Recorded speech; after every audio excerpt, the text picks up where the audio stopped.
मगाच्या भयणी भावांनो, आयज आमी लॅट्रन बसिलिका हाची परब समारंभताव आनी ह्या बसिलिकेचे रस्त्याच्या ऑपोजिटूच न्हू एक स्टॅच्यू आसा. कोणाचो? आसिसीचो भाग्यवान फ्रांसिसाचो एक स्टॅच्यू आसा. आनी न्हू तो स्टॅच्यू आत विस्तारून आसा, उक्त्या करून आसा. आनी त्या स्टॅच्यूआक पळयतना न्हू म्हज्या भावांनो, एक एंगलांतल्यान पळयत जाल्यार तो स्टॅच्यू आनी ती बसिलिका तो हातींत घेवन आसा कसो दिसता. वय मोगाच्या भावान भयणो, हो स्टॅच्यू हो पुतलो आमकां हो हांगा आसा कित्याक न्हू हेच बसिलिकेंतल्यान ह्या भाग्यवंताक जेजून जेजून ही उतरां म्हणलोलीं तेन्ना की म्हजी फिरगोज बांद म्हणून. आनी तो हेच बसिलिकेंत आयिल्लो एक नवें कॉंग्रिगेशन वा नवी संस्था स्थापन करूंक. ताकाच लागून न्हू ताचो पुतळो थंय आसा. आनी हांवें म्हणलां ते भाशेन एक एंगलांतल्यान न्हू पळयत जाल्यार ती बसिलिका हातींकूच आसा म्हण दिसता. आयज आमी हे लॅट्रन बसिलिकेची परब समारतना आमी थोडे म्हायती आमी जाणून घेवया. ही जावन आसा सगळ्यान आदली बसिलिका आनी आमचें आदलें सगळें क्रिस्ती भावार्थ न्हू सगळें थंयच सुरवात जाल्ली. अशें म्हणा ते भाशेन हे भाग्यवान फ्रांसीस थंयच गेल्लो पाप साहेबाक मेळोंक आपले नवी संस्था सुरू करूंक. तेच पर्यंत जायतीं जालीं जायतीं आदल्यो न्हू आमच्या आदले क्रिस्तांव थंय जायतें घडलोलें आसा. सेंट पिटर्स बॅझिलिका आसा न्हू ताच्याहून चड पयलींची ही बॅझिलिका. आनी आयज न्हू आमी ही परब समारंभताना मोगाच्या भयणी भावांनो आमी जाणून जावन घेवंक जाय की त्या वेळार न्हू त्या काळार जायते वर्सां पयलीं आमचे क्रिस्तांव जायते पिडापेट दिताले. रोमकार जायते पिडापेट दिताले. सुमार 3 शेंकड्यान देखून तांकां पिडापेट भोगचें पडलें. कित्याक रोमकारान म्हणलें की आमचो धर्म सोडून आपल्या देवाक मान दिवंक. पूण आमचे क्रिस्तांव भाव भयणी त्या वेळार तांकां मान दिवंक ना. पूण ती देवाक आनी जेजूक ती जेजूचेरूच ताणें भावार धरलो. जेजूक ती घालती रावली. आनी जायते जाण मरण येवन ताणें देवाची महिमा ताणें वाखाणली. आयज आमी हे बसिलिकेचो उगडास करता आनी आमकां दर एक जाणाक आमकां ही परब उगडास करता की ही फिरगोज न्हय फकत एक फातरांनी बांदलेली फिरगोज म्हणून आमी मानूंक जाय. पूण ती दर एक क्रिस्तांवाच्या आदारान ती उबी आसा म्हूण आमी मानूंक जाय. ती आमच्याच हातांत आसा. दर एक क्रिस्ताच्या पाटलावदाराच्या हातांत ती आसा. जी कोण जेजूचो मोग करतात ताच्याच हातांत ही फिरगोज आमी उबी आसा म्हूण आमी मानून घेवंक आयज आमकां हें परब आपयता. आनी आयची परब आमकां सांगता की आमी दर एक जाणाची ती ड्युटी दर एक जाणाची जबाबदारी ती आमी हें आमची फिरगोज मुखार व्हरूंक ती धरूंक तिका सहकार दिवंक. आनी आयचें परब आमकां हेंच उगडास करता.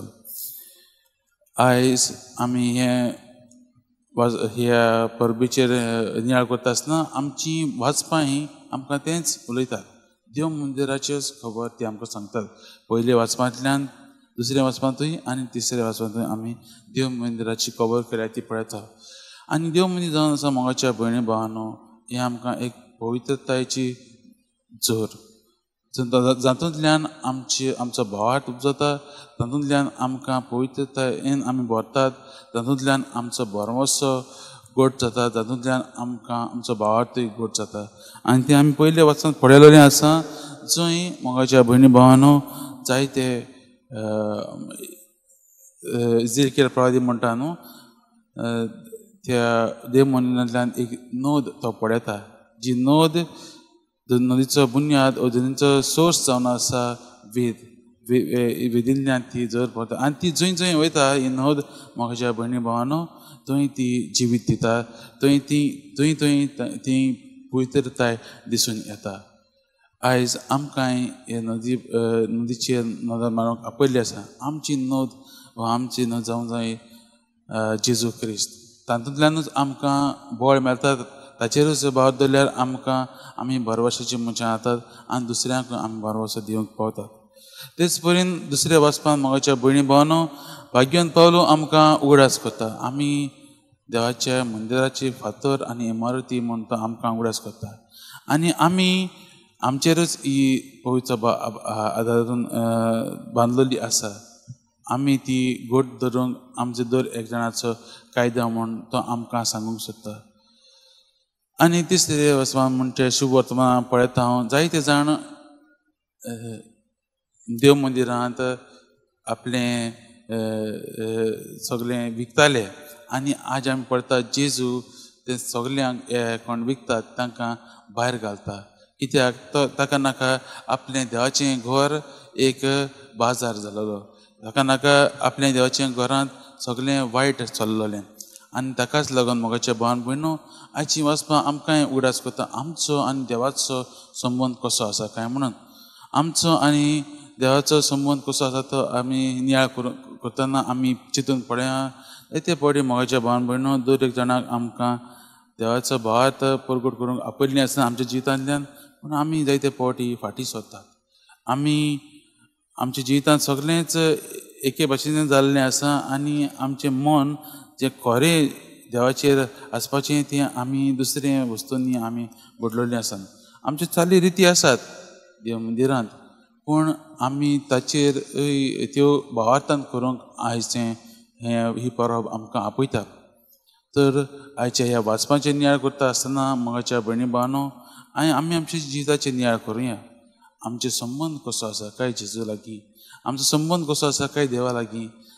आमी एकामेकाक भरवशाची जावंक पावतात काय वा आमी फाटीं सरतात काय वा आमी त्या देव मंदिरांत जे विकताले तांचे भशेन जाल्लीं आसात काय आमी आमचें देवाचो मोग विकूंक सोदतात काय वा आमी आमचेय जिवितांत जी आमी देवाची जी भाग्यवंत पावलो म्हणटा आमी दर एक जाणां देवाचे फिरगोजेची वा देवाच्या पवित्र मंदिराची आमी फातर जावन आसात.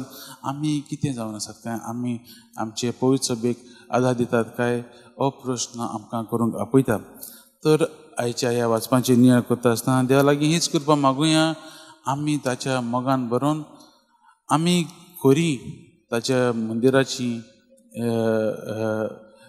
सहकार म्हूण आमकां अनुभव येवंक देवाचो आदार आमी मागूंक गरजेचो.